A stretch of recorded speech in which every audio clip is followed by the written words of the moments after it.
like to spread the knowledge of critical alignment and all over the world, so also in Israel. And so critical alignment consists on yoga, but also on therapy.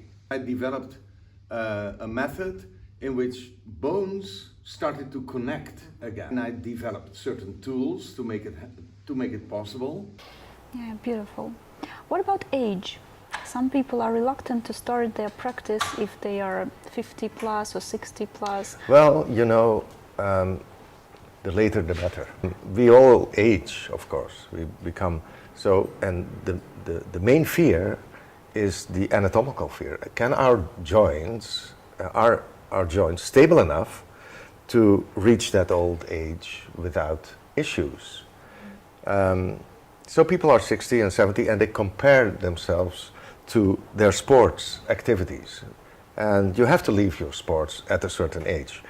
But yoga can be practiced at all ages. And above all, when you're 70. 70 is the new 50. When you're 70, you have another 40 years to go. So you better start practicing. And the body can change.